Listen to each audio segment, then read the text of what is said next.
사무엘상 24장 말씀을 함께 나눕니다. 15절 말씀을 읽고 나누는 시작을 할게요. 그런 여호와께서 재판장이 되어 나와 왕 사이에 심판하사 나의 사정을 살펴 억울함 풀어주시고 나를 왕의 손에서 건지시기를 원하나이다 하니라. 아멘. 예언은 분별되어야 한다라는 제목이고요. 간단하게 내용을 좀 정돈해 보면 다윗에 대한 집착 때문에 사울왕은 왕으로서의 본분을 소홀히 하게 되죠. 블레셋과 싸워야 3,000명의 정예 부대를 데리고 거꾸로 아군으로 삼아야 할 다윗을 찾아 유대 광야를 헤맵니다. 엔게리 황무지에 다윗이 있다라는 첩보를 입수하고 사울은 그곳으로 이동하죠. 이동 도중에 용변을 보기 위해서 들어간 동굴에서 다윗과 그의 부하들이 은신하고 있었어요. 정말 사울을 죽일 수 있는 절호의 기회를 또 만난 거죠. 부하들은 당연히 이것이 하나님이 주신 기회다라고 생각을 하고 다윗을 이제 자꾸 떠밀죠. 사울을 죽이도록. 근데 다윗은 그들의 말을 듣지 않아요. 사울의 겉옷자락만 자른 채 다시 사울을 살려 돌려보내주죠. 동굴 밖으로 나아가는 사울을 멀리서 뒤쫓은 다윗이 자신의 무죄를 주장하고 사울은 다윗에게 축복하고 다윗과 그의 가문을 핍박하지 않겠다라고 약속을 하죠. 그리고 이 사건은 다윗의 등극 과정에 아주 중요한 전환점을 이제 맞이하게 됩니다. 쫓기던 다윗이 사울을 쫓는 입장이 되었고 또 사울의 겉옷자락을 잘라 가짐으로써 다윗은 사울로부터 상징적으로나마 왕권이 이양되는 되게 중요한 상징이거든요. 겉옷은 그 사람의 이제 뭐랄까요 고유의 권위를 상징하잖아요. 근데 그 옷자락을 자름으로 인하여 왕권이 누구 다윗에게로 넘어갔다라고 보통 이제 학자들이 이해를 하는 그런 사건입니다. 과연 이 속에서 우리는 어떤 교훈을 얻을 수 있을까? 세 가지로 저는 정돈할 수 있다고 보는데 먼저 4절 말씀을 읽어보면 다윗의 사람들이 이르되 보소서. 다윗이 아니에요. 그의 부하들이 하는 말입니다. 여호와께서 당신에게 이르시기를 내가 원수를 내 손에 넘기리니 내 생각에 좋은 대로 그에게 행하라 하시더니 이것이 그날이니이다 하니 다윗이 일어나서 사울의 겉옷자락을 가만히 뱉다 이런 말이죠. 3,000명이 쫓아왔잖아요. 엔게리 바위 여러분 사진이나 저는 이제 가봤는데 바위로 이루어진 지역이에요. 곳곳에 굴이 있어서 사실은 피신하기에 아주 안성맞춤인 그런 곳이죠. 거기에 들염소 바위라는 바위 많은 바위 중에 들염소 바위라고 일컬어지는 바위가 있었죠. 이 들염소 바위, 이 들염소라고 하는 말은 여러분 사사기 4장에 있는 우리가 잘 아는 야엘이라고 하는 여인을 떠오르게 만들죠. 야엘이라고 하는 이름이 들염소라고 하는 뜻이거든요.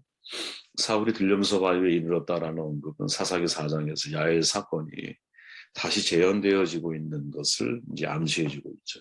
이거는 사사 시대에서 왕정 시대로 넘어가는 과정 가운데 있기 때문에 사실은 사건이 이제 보이지 않지만 그 내용 속에 그들의 언어적인 의미를 통해서 다시 재현이 되고 있는. 실제로 여러분 이제 사울은 가나안 장로 시스라가 야엘의 장막에 의심 없이 들어가는 것처럼 이제 이동 중에 용변을 보기 위해서 다윗의 군대가 은신하고 있는 동굴로 의심 없이 들어가죠. 같은 사건이 지금 이제 비슷한 사건이 이제 같이 오버랩되고 있는 거예요. 그때 다윗의 부하들이 말하죠. 여호와께 당신에게 이르기를 내가 내 원수를 내 손에 넘길 거야. 내 생각이 좋은 대로 그대로 행하라 하시더니 이것이 그날이다. 이렇게 부하들이 말하고 있죠. 부하들은 지금 이제 어디서 들었는지 모르지만 예언의 말씀을 듣고 다윗에게 지금 언급하고 있는 거거든요. 이제 일부 학자들이 말하기를 이제 자신의 굴로 홀로 들어온 사울이 우연이 아니라고 확신한 부하들이 예언을 빙자해서 다윗의 결단을 촉구하고 있다. 이렇게 표현하기도 하지만 우리가 좀 알아야 할 것은 뭐냐면 그 당시에 예언이라고 하는 것은 어느 한 특정한 사람의 전유물이 아니었어요. 사실 직접적인 예언을 들을 수도 있지만 이제 다양한 루트를 통해서 예언을 듣고자 하고 또 들은 사람들이 아주 많은 그런 시대가 바로 그 시대였거든요. 근데 부하들이 사실은 그런 예언을 들었다라는 거죠. 그리고 그것을 다윗에게 말해주고 있어요. 이제 남은 것은 뭐냐? 다윗은 선택해야 한다는 거죠. 다윗은 듣지 못한 말이야. 하지만 부하들은 예언의 성취라고 말하고 있어. 다윗은 그 어떤 직접적인 예언을 들은 적이 없어요, 여러분. 그럼 이제 생각해 보십시오. 다윗의 입장에서는 내가 부하들의 말을 믿을 것인지 아니면 나의 평소의 신념과 생각을 따를 것인지. 지금 다윗의 부하들은 자신들의 목적을 위해서 하나님을 사칭하고 있는지 아무도 모르거든요. 당시의 예언이라고 하는 것은 좀 전에 말씀드렸지만 하나님의 뜻을 알 수 있는 합법적인 통로였어요.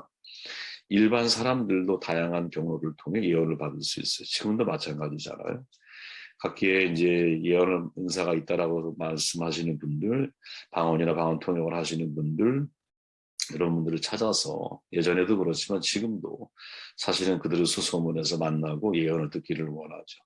미래에 대해서 안다고 좋은 것이 아닐 텐데 참 사람은 미래에 대해서 알고 싶어하는 욕망이 누구나 있는 것 같아요. 그죠? 지금도 그런 활동들이 사실은 뭐 암묵적으로 이루어지고 있는 게 사실이죠. 성경에 기록된 예언자 외에도 수많은 예언자들이 얻은 예언일 수 있거든요. 선지학교가 있었잖아요, 여러분. 선지학교의 학생들이 어떤 형태의 예언 활동을 했는지 우리는 다 모르죠. 우리는 부분적으로 알고 있는 거고 그보다 폭넓게 많은 일들이 있을 수 있다는 거죠. 문제는 그 예언에 대한 부하들의 해석이죠. 부하들은 사울이 굴러들어온 사건이 예언의 성취라고 주장을 해요. 전자가 사울로 해석을 하고 후자는 죽이라고 해석을 한 거지. 과연 이런 해석이 옳은가? 저는 그들의 말 속에 이제 그릇된 예언에 대한 핵심이 숨어 있다고 생각을 하거든요. 그릇된 예언의 핵심. 여호와께서 당신에게 이르시기를 내가 원수를 내 손에 넘기리니 내 생각에 좋은 대로 행하라. 그에게 행하라 하시더니 하나님의 말씀을 여러분 내 소견에 좋을 대로 해석하는 것이 문제인 거죠. 사실은 이게 우리가 되게 신중하게 읽어내야 할 문장이라고 저는 보거든요. 성경의 전체적인 원리를 놓고 볼 때는 여러분 하나님이 우리에게 예를 들어 무엇을 말씀하실 때는 인간에게 선택권이 넘어간 적이 거의 단 한 번도 없어요. 이렇게 행하라, 올라가라, 올라가지 말아라, 싸우라, 네 손에 붙이리라, 무슨 예를 들어 싸우지 말아라. 뭐 다양한 하나님이 하시는 예언의 말씀들은 다 그냥 마침표가 찍힌 것들이에요. 마침표가. 그런데 부하들이 하는 이야기는 뭐냐? 내 생각에 좋은 대로 그에게 행하라. 그러니까 하나님의 말씀과 그 말씀에 대한 해석과 해석에 의한 어떤 행동을 사람에게 주어져 있다. 이렇게 이제 이야기를 하는 거죠. 저는 이 원리를 우리가 좀 주목할 필요가 있다. 이렇게 생각하는 겁니다, 여러분. 하나님의 말씀의 예언에 대해서 그 말씀을 내가 얼마든지 내 소견에 옳은 대로, 내 소견에 좋을 대로, 즉 나의 이기적인 목적을 위해서 아전 인식적으로 해석할 수 있는 가능성을 부하들은 열어놓고 있다는 거죠. 근데 중요한 건 다윗은 사울을 죽이라고 하는 부하들의 이 선동에도 불구하고 사울을 살려보내요. 참 이게 저는 대단한 거라고 봐요. 단지 어둠 속에서 소리 없이 접근해 사울의 겉옷자락만 베었죠. 부하들은 예언까지 들먹이며 다윗을 선동하고 압박했지만 다윗은 자기의 신앙의 원칙을 따라 행동한다는 거예요. 저는 이 장면에서 여러분, 이 예언에 대해서 우리가 상당히 신중하게 반응을 해야 되는 게 맞구나. 특별히 예를 들어서 내 주변의 사람들이 예언의 말을 듣고 나에게 무엇을 이야기할 때 사실 올바른 결정을 한다는 게 쉬운 문제가 아니거든요. 그때 올바른 결정을 하려면 나와 하나님 사이에서 쌓여있는 소통의 관계라는 게 있어야 되는 거예요. 지금 다윗은 여러분 주변의 부하들이 여러분 최소한 400명 아니야 지금. 그죠? 400명이 아니라 할지라도 얼마나 많은 부하들이 옆에 있었겠어요. 근데 그들의 압박에도 불구하고 자기가 그 예언에 대한 새로운 재해석, 즉 그들이 한 예언이 아니라 하나님이 나에게 아주 오랜 시간 말씀하셨던 이야기를 따라 즉 신앙의 원칙을 따라 행동할 수 있는 힘이 어디에 있느냐. 네? 사실은 여기에 우리가 주목을 해야 할 필요가 있다는 거죠. 사도행전 21장에 보면 여러분 이런 말이 나와요. 여러 날 머물러 있더니 아가보라 하는 한 선지자가 유대로부터 내려와 우리에게 와서 바울의 띠를 가져다가 자기 수족을 잡아매고 말하기를 성령이 말씀하시되 예루살렘에서 유대인들이 이같이 이 띠를 인자를 결박하여 이방인의 손에 넘겨주리라 하거늘 우리가 그 말을 듣고 그거 사람들과 더불어 바울에게 예루살렘에 올라가지 말라 보냈다. 바울이 가이사랴에 갔는데 선지자 아가보가 내려와 바울의 미래를 예언해요. 예언의 내용이 뭐냐? 가면 안 돼. 이 말이죠. 왜? 환난과 핍박과 결박이 너의 삶 가운데 있을 거야. 그리고는 아주 강력하게 사람들과 더불어서 바울로 하여금 예루살렘에 올라가지 말라고 이야기를 해요. 아가보 선지자는 충분히 신뢰할 만한 사람이거든요. 그렇게 그의 예언은 여러분 순종해야 옳은 것처럼 우리에게 들려요. 그죠? 근데 바울이 여기에 대해서 어떻게 반응하는지 아세요? 그 다음 절에 보니까 바울이 대답하되 여러분 어찌하여 울어 내 마음을 상하게 하느냐. 나는 주 예수 이름을 위하여 결박당할 뿐 아니라 예루살렘에 죽을 것을 각오했다. 그가 권함을 받지 아니하므로 우리가 주의 뜻대로 이루어지리라 하고 그쳤노라. 이 여러 날 후에 여장을 꾸려 예루살렘에 올라갔다. 대단한 사람이죠. 바울. 아가버의 예언, 아가와 함께하는 사람들이 바울을 사랑하기 때문에 절대 올라가지 말라고 권면을 해요. 근데 바울은 그 전에 하나님이 나에게 하신 말씀에 대한 확신이 있어요. 그 말씀은 21장에 고백되었지만 실은 20장에서 밀레도를 떠날 때 이렇게 말하죠. 20장 눈으로 다 확인해 보세요.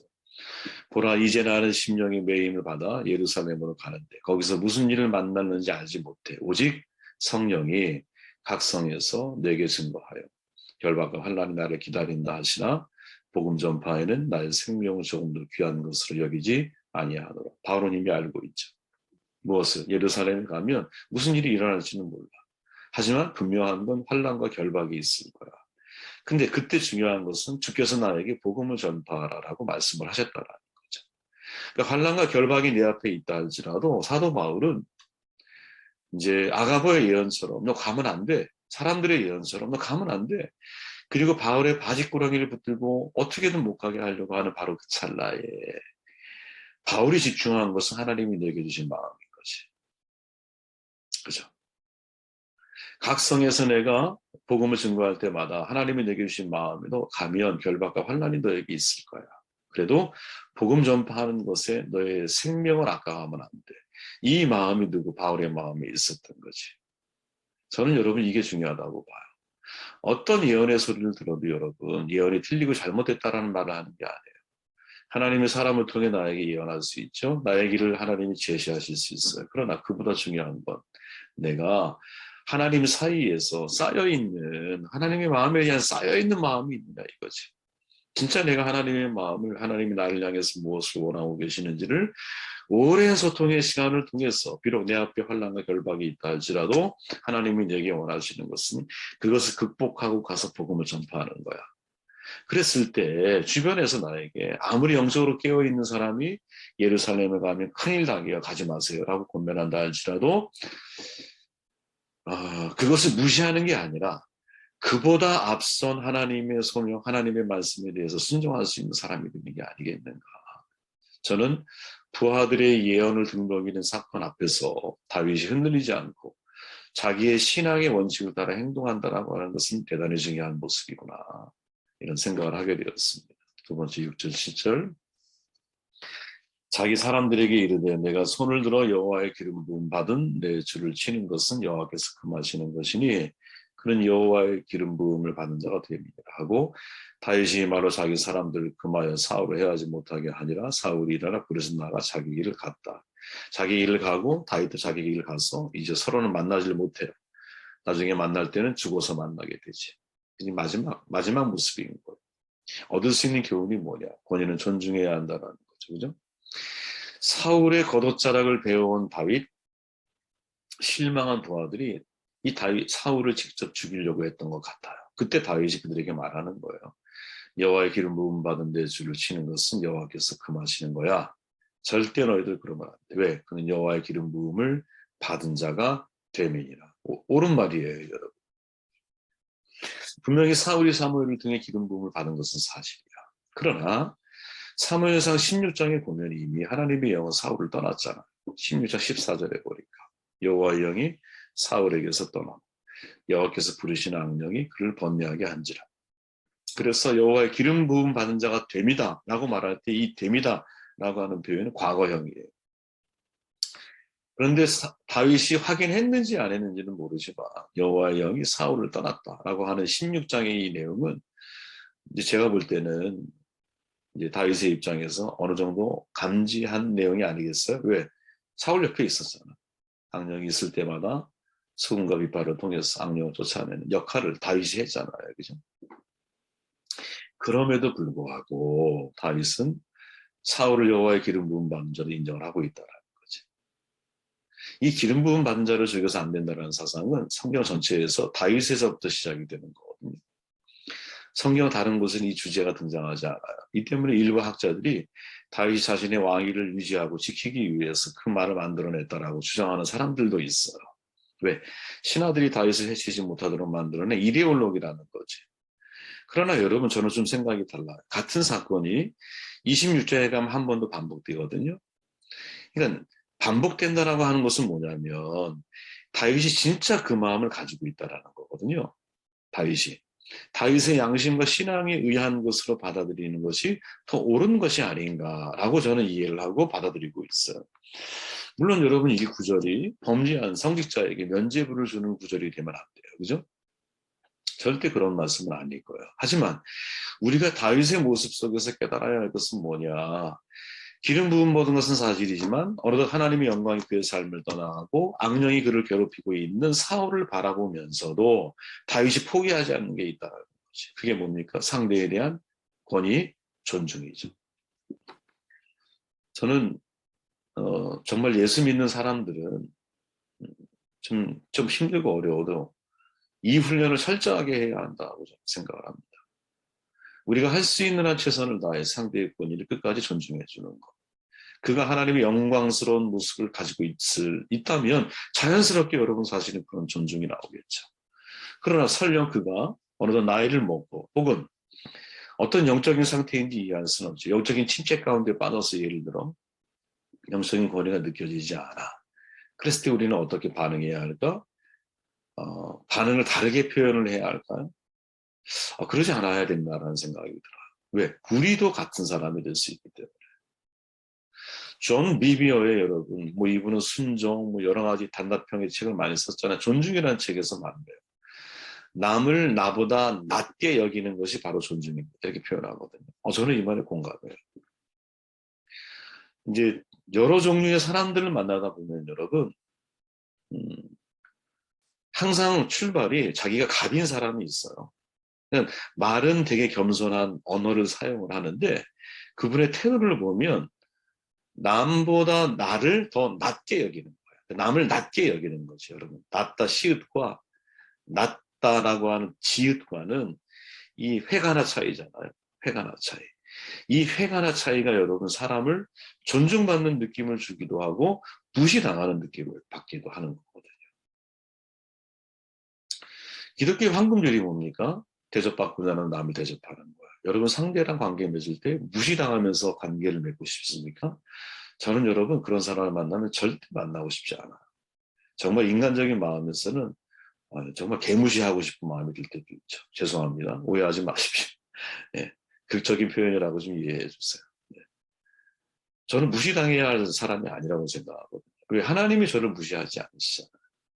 하나님의 죄가 부족하고 연약하고 죄인이고 원수 같은 저이지만 늘 그래도 하나님 보고 살려고 하지만 넘어지고 어떨 때 성령이 충만한 것 같다. 어떤 건 성령이 제 안에 느껴지지 않을 때도 있고. 그죠?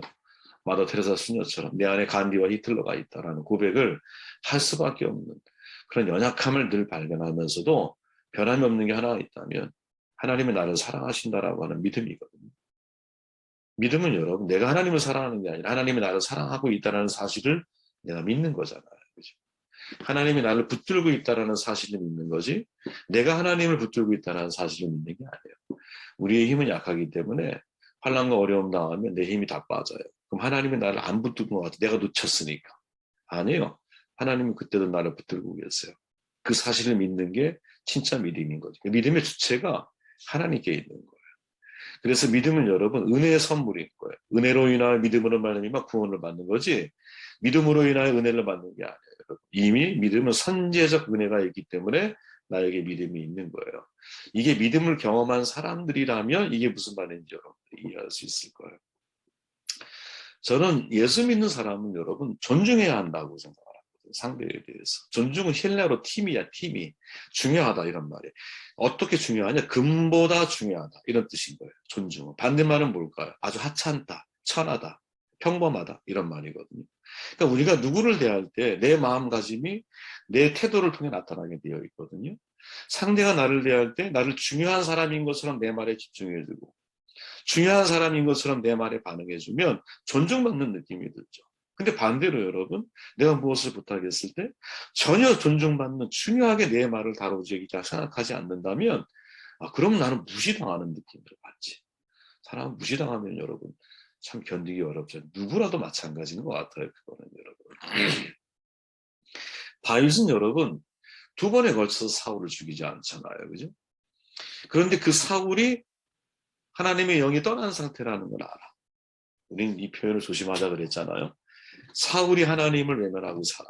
그럼에도 불구하고 다윗은 사울이 하나님의 기름 부음을 받았던 그것을 잊지 않아요. 잊지 않아. 그리고는 죽이지 않는 거예요. 그것이 다윗의 형통을, 전 비비어에 의하면 다윗의 형통을 만들어낸 원인이 바로 거기에 있지 않나 이렇게 이야기를 하죠. 저는 여러분 권위에 대한 존중, 참 중요한 문제다 이런 생각을 하고 있습니다. 누구를 대하더라도 여러분 어려워도 상대가 나보다 낫다 이런 마음을 가지고 상대를 대하면 여러분 뭐랄까요? 내가 비판할 게 없어.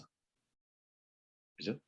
내 눈에 들보를 보면 들보가 눈을 가려서 상대의 티가 안 보이는 거지.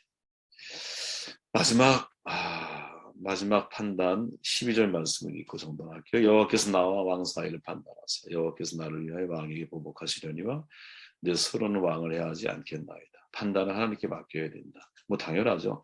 맡긴다라는 건 내 고집을 버린다라는 거야. 적극적인 의미로는 하나님을 신뢰하고 하나님께 의탁한다라는 뜻을 가지고 있어요. 그렇죠? 왜 하나님께 의탁하느냐? 하나님은 공의로 심판하시는 분이기 때문에. 이 공의라는 게 왜 중요하냐? 인간은 여러분 공의롭지가 않아요. 우리가 여러분 이 세상 법정을 봐서 잘 알지만 세상은 여러분 얼마든지 법을 이용해서 자기의 유익을 이렇게 수탈해 갈 수 있는 구조를 가지고 있거든요. 예. 이미 법을 다스리고 있고 법을 집행하는 사람들은 우리나라의 수재들 아니야. 전 세계 각각의 나라의 수재들 아니야. 높은 지위에 있는 사람들이야. 근데 그들이 법의 맹점을 잘 알아서 그 맹점을 통해 오히려 더 큰 죄악, 더 큰 잘못을 범할 수 있다는 것을 우리는 잘 알고 있어요. 거기서 깨닫는 게 뭡니까, 여러분? 공의라고 하는 것은 인간의 영역이 아니에요. 공의는 여러분 하나님의 영역인 거야.